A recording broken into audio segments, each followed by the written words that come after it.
Today's episode is brought to you by Donor Perfect fundraising software, where empowering nonprofits to succeed isn't just a mission, it's what matters most.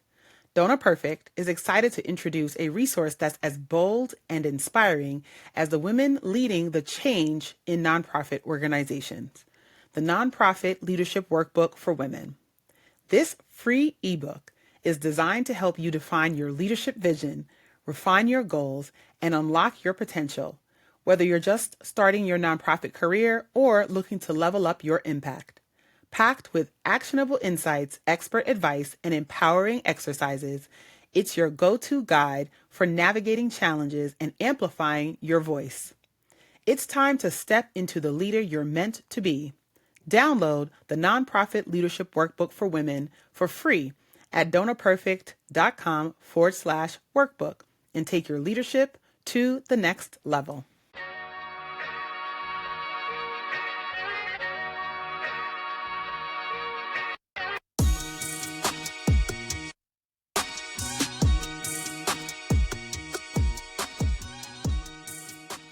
All right, my beautiful fellow overthinkers and to-do list champions.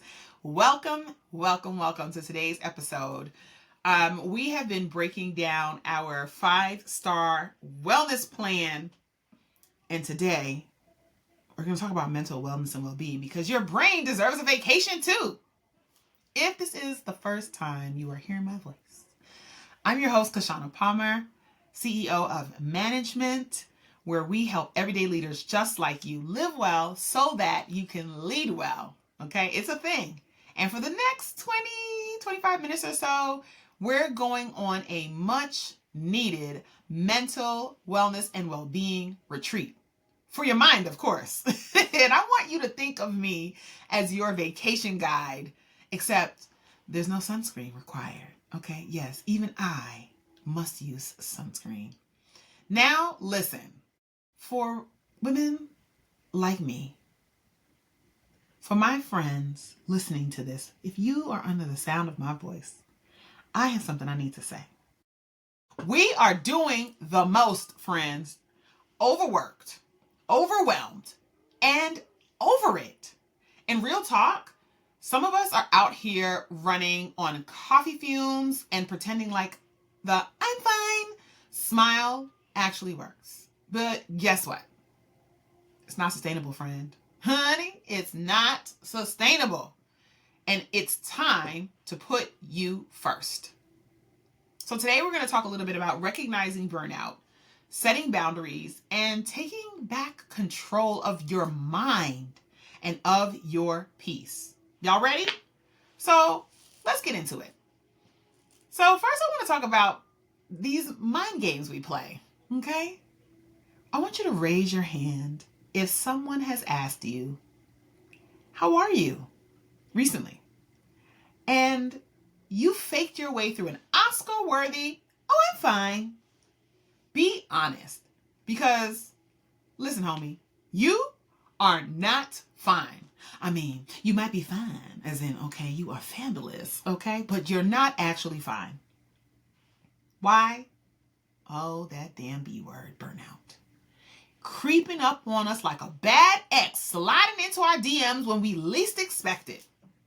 Can't stand that mess. Don't send me no congratulations. I don't want to hear from you anymore. So let's break it down, shall we? First, I want us to talk a little bit about recognizing burnout. And I know that there's so much content and information out there about burnout, but I think there is because we are not listening. We're just not listening. We are like, I got it. And then doing the same darn thing that has us burnt out in the first place. So here's the deal. You might be burnt out if you broke down crying before your last Zoom call even started. Damn. Your eyes been twitching for 3 days straight. Or, my personal favorite. You can't remember the last time you ate lunch away from your desk. And just so I can show y'all that even though I'm talking to you, I'm still experiencing it. If you're watching me, you're seeing me pull in my lunch plate. And in addition to my lunch plate, also my breakfast plate. So the fact is, yes, I'm eating, But did I actually eat downstairs? No. And my bonus baby said to me today, Mama Kish, you not going to eat downstairs? And I said, I got a Zoom call. I got to go upstairs and eat. So even though I'm about to tell you a thing, y'all, every now and again, and today was one of those now and again, so it's ironic that I'm recording this today, I still fall into the burnout trap, okay? I put myself at risk. Now, there's no shame in my game, okay? And you shouldn't feel shame either. You are not a bad person. You are not a failure as a partner, as a wife, as a husband, as a mama, as a father, as a godparent, as a daughter. You are not a failure if you play on the edges of burnout all the time. It's like playing with fire. You know, don't have any shame in your game. But listen, welcome to the club. But friend, we don't have to talk about that. Okay, so let us get into the art of saying no. So first of all, here's a life hack for you. No is a complete sentence. I'm gonna just let the air just. No. Did you get nervous? Like you want me to say something else? Period. Full stop. No. Every time you say yes to something ridiculous, you're saying no to your peace, your time, and honestly, your sanity. So let's practice this together. Repeat after me. Simon says, no. No, I can't take on your unnecessary deadline that wasn't my responsibility to begin with. Oh, I know somebody wants to say that right now. Oh, God. Feels good, right? Doesn't it? Boundaries, baby. They're lifesavers. They are not selfish. So, as I get up there in the crock pot of life, I realize that some of the games I used to make fun of from the more seasoned women in my life now actually are appealing to me. And I found that bingo is one of them. In fact, me and my bestie are going to R&B bingo in a couple of weeks. Judge your mama. But here's a game of bingo I know nobody wants to win, and that is burnout bingo. So let's talk about burnout bingo. Yeah, okay, listen, friends. It's my favorite game, and also I made it up. But I made this up to call us all out, myself included. Actually, pause. I made this up to call us in, okay? Because again, even though my shame level is real low, my friends, I'm not really trying to shame you, okay? I'm just trying to whisper a word of wisdom. So here's how it works. I'm going to list some common burnout scenarios. And if you've done it, I want you to check it off in your head. Are you ready? Okay.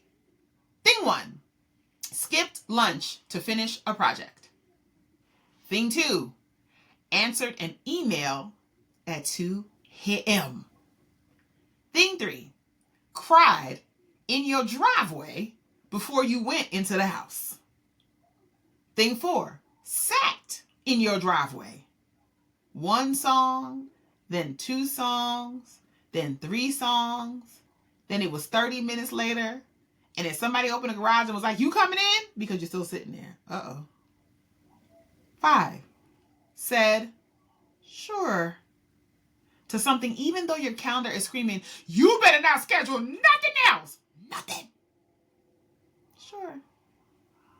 If you got a row or a column, congratulations. You are winning at burnout bingo. Except this isn't a prize you want. This is not a prize you want, my friends. But, don't worry. We can fix it.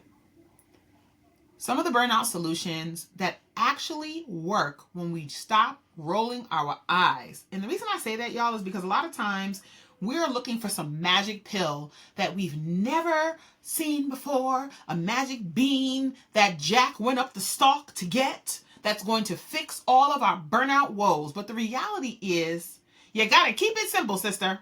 It's the simple stuff that sells. It's the simple stuff that works. So, delegating tasks, yeah. Kick some things to somebody else.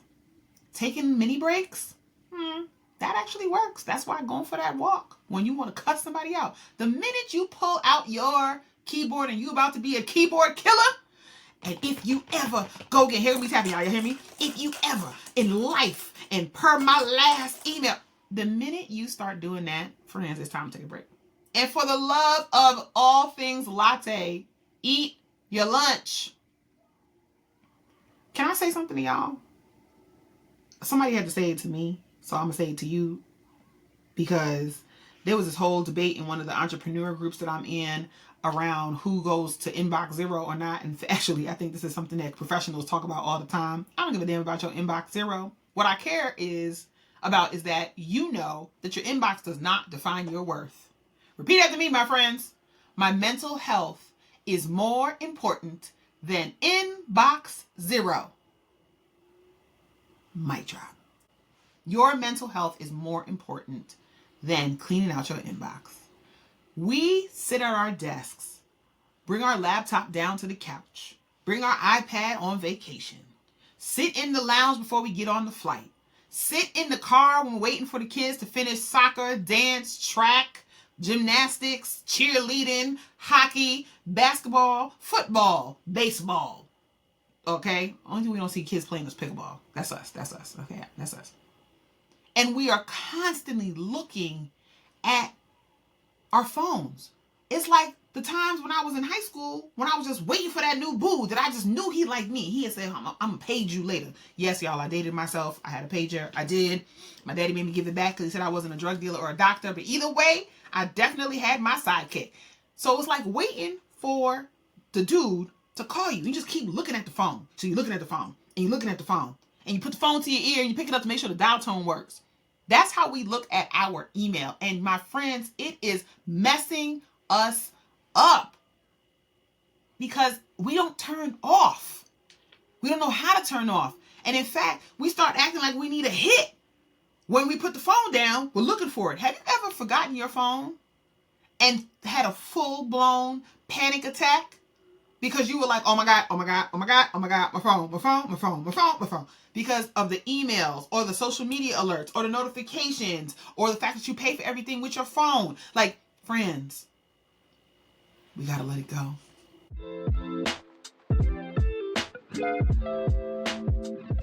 And now, a word from our sponsors at Donor Perfect Fundraising Software, the trusted partner that empowers nonprofits to do more good with less stress. Your mission deserves more than just a tool. It deserves a system that simplifies your daily tasks, keeps your team on the same page, and helps you raise more to make a bigger impact. That's where Donor Perfect comes in. From donor management to online giving, reporting to planning, Donor Perfect has everything you need to streamline operations and grow your community of supporters.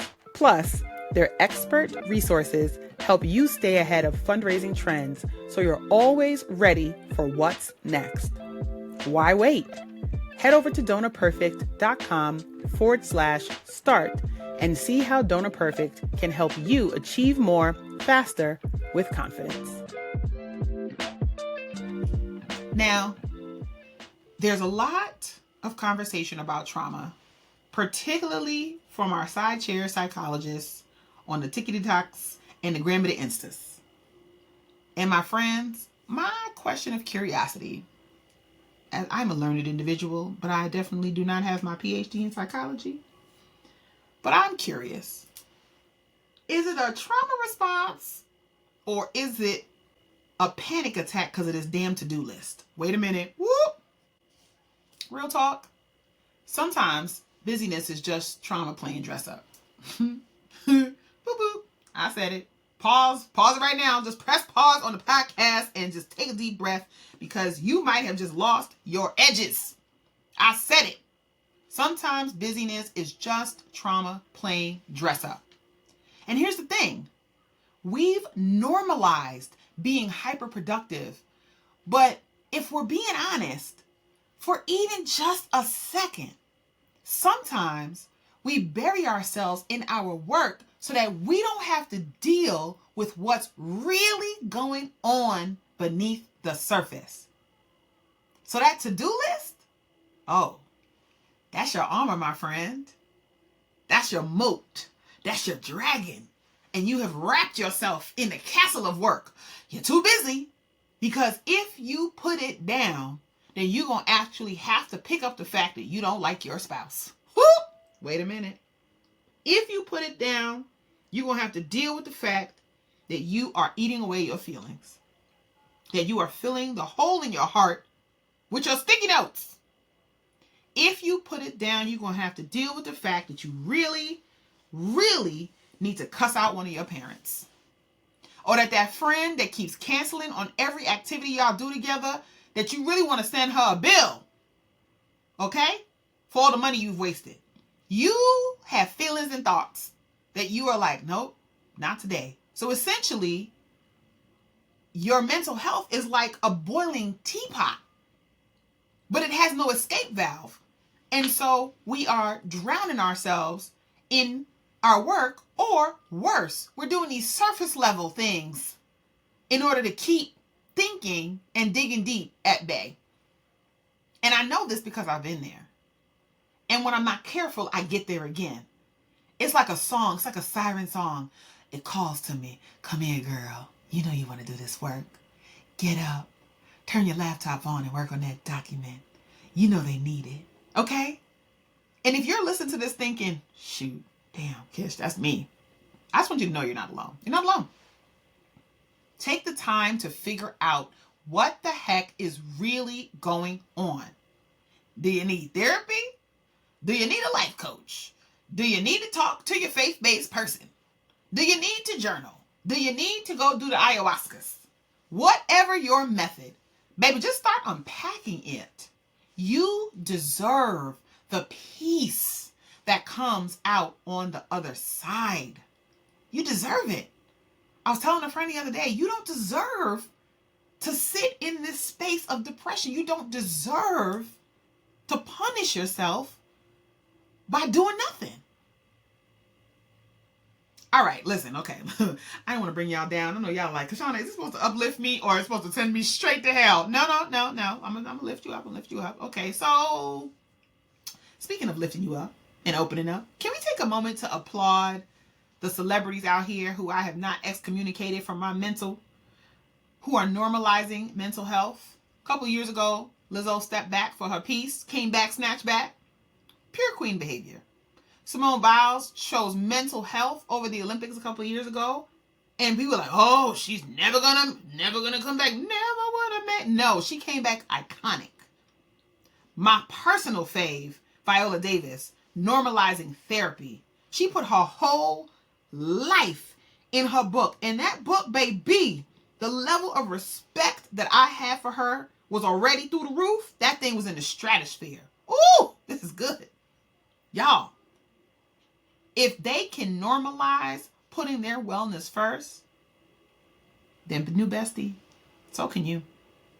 You can. I promise. Here's a little mantra for you. If it doesn't spark joy or pay my bills, I'm letting it go. Now, in parentheses, all money ain't good money. Hello? So if the thing that's paying your bills is also putting you right in the ground, you might need to go find a different way. But that's a different episode. We're going to talk about that another time. Okay? But right now, if it doesn't spark joy or pay my bills, I'm letting it go. I want you to be the main character in your life. Because let's face it, superstars take care of themselves first. Period.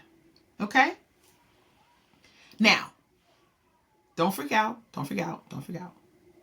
But I am officially challenging you. Challenge to a 24-hour social media detox. Ha! Yes, you heard me right. Put the DMs, the Slack pins, the TikTok trends on pause. Why? Because our obsession with our connection to our phones to keep us tethered to social media is draining our mental energy faster than my darn toddler used to dump juice on my couch. Okay? She only did it the one time. I just want you to know that I looked at her so... Let me tell you something. That look that I gave the queen agent when she was little, dumping that juice, was so swift and so clear, it didn't happen again. 24 hours challenge. Here's how to survive it. I would like you to try to replace scrolling with journaling or calling a friend. I know some of y'all ain't talked to that bestie that you've had in so long. Oh, I got to get to it. And you put your head down in your phone. Pick your head up and pick the phone up. How about move the apps that you look at the most to a hidden folder just for 24 hours? Turn your notifications off. You'll live. I promise. I still don't have notifications on my phone. Sometimes it's not the best, y'all, because I do miss some things, but I definitely have notifications turned off in every app. The other day I had to break down and turn it back on in Slack because I was missing things and my team was telling me, and I was like, all right, I'm sorry. So it's on, but then I turned it back off on the weekend. Okay, I just had to turn it back off. So I'm letting you know that even those 24 hours, your brain is going to thank you for the break.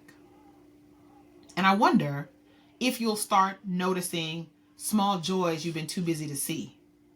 And here's the thing, y'all. If you survive this, I will crown you detox royalty. Ooh! When was the last time you got royalty for doing something for 24 hours? Honey, people want you to do stuff for a year, 37 nights, 2 years, a bucket in a tree. I'm just saying 24 hours, my friends, okay? Because your brain deserves a vacation too. It is possible to create an experience for yourself in this season of your life where you prioritize your mental wellness and well-being. What are you putting in there? You are in control and you can take it out. Leave it.